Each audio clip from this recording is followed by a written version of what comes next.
If you're getting ready to move into a new home, maybe you're doing some spring cleaning, maybe you're just trying to get some things more organized in your life. In this video, I'm going to talk about household items that you will regret having in your home. We're going to have fun in this video. It's a lot lighter than my other stuff. I would love to get some comments and maybe a couple of your triggers, couple things you love, couple things you hate, couple things that you might think I'm completely wrong on. The first item you should think twice about is large decorative pieces. Think about that big fireplace that might look cool in the showroom, might look cool on TV. My guess is a couple years from now, it might look pretty darn cheesy and it's taken up a ton of space. For those of my viewers that remember what a lava lamp looks like in college, I think a lot of these are going to look like lava lamps in a very short period of time. Maybe instead of an artificial fireplace, if you want something that really generates heat,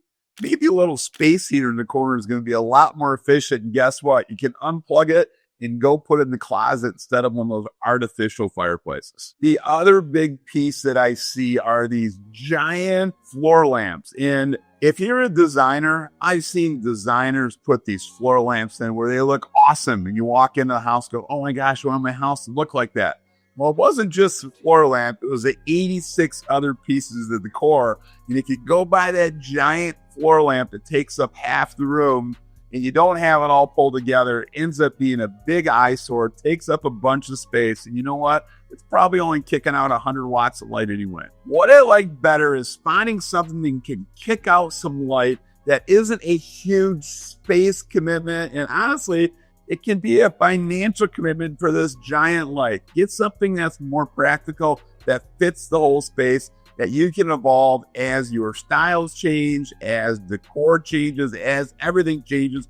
Don't get stuck with a 200-pound lamp that's taking up half your room. The second one I love to talk about are single-use kitchen items. Think about the fancy avocado slicer, or a giant version would be that giant KitchenAid 300-pound mixer, and you haven't made a batch of cookies in 3 years. And if you do, you got a 300-pound item sitting on your counter, taking up space that rarely gets used. These big things look good on that 2 a.m. infomercial, and that's going to look great. I'm going to bake bread and I'm going to make cookies, and it's going to be awesome. You throw a couple of kids in the mix, you throw life in the mix, you throw book bags, you throw your briefcase, you throw all that stuff on top of the stuff's there. Hey, a simple mixer that goes in the drawer with a couple handles on it that you pull out a couple times a year is a lot more practical. Look for practical items to give you that crisp, clean look in your kitchen instead of anchors. All right, this next one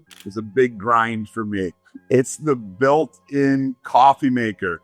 Oh my gosh, you can spend $500 to $5,000, probably more than $5,000 for the built-in coffee maker. I think it's just another piece of technology that's probably going to be a Mr. Coffee in 10 years from now. You know, the old coffee pot and the mixer and the grinds. It's just a piece of technology that tends to break. It gets built in. It's really cool for a short period of time. These things break. You really want to run milk through this coffee machine. How do you clean the lines in the milk lines? Like, it always makes me a little queasy when the milk comes out. So my wife and I are in the middle of this right now, and we are buying a standalone in the corner by the bar, set off to the side. And if the thing breaks, instead of spending $600 for someone to come fix it, I'm going to go buy a new $300 machine. So think twice about the big, fancy, built-in coffee machine. Hey, I would love to hear from anyone who has the built-in coffee machine that spent thousands of dollars, that saw it break, saw it become obsolete, got funky stuff in the creamer or whatever it is out there. I'd love to hear your comments. Maybe I'm way off on this, but I think I'm spot on the built-in coffee maker. All right, next item, let's talk about vacuums. I've done the whole piece along vacuums, and I've got a really strong opinion on vacuums in 29 years of being a homeowner and doing this again and again. The cordless, cheap vacuums, horrible. If you're going to go cordless, you're going to get a vacuum, please don't buy the cheap one. I bought a Dyson. Oh my gosh, it's great. My carpet guy said, he says Dyson is so powerful, it can actually damage your carpet.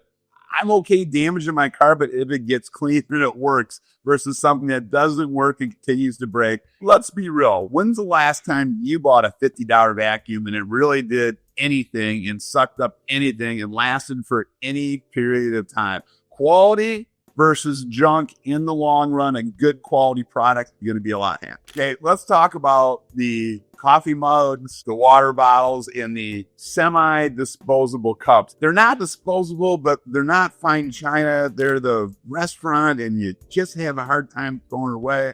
And suddenly you've got 2 drawers full of cups. Just because someone gave you a $20 metal coffee cup with their logo on it, you don't need to keep 30 of them. You probably need 1 or 2. You can't even fit them all in the dishwasher.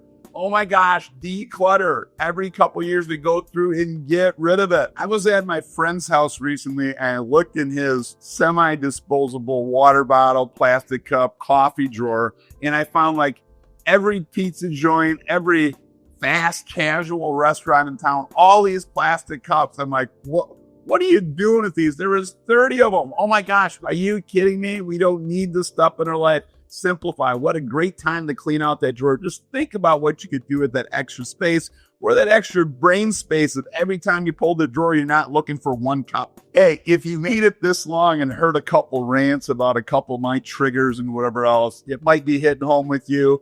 I'm really looking at my life right now. I want to simplify. Less stuff, clean, organized. I really want to ask myself, am I really going to use it? Is it going to stand the test of time? Do I still love this 2 years from now, 3 years from now, 5 years from now? And do I really need it? Ask yourself that question next time you're standing in the checkout line.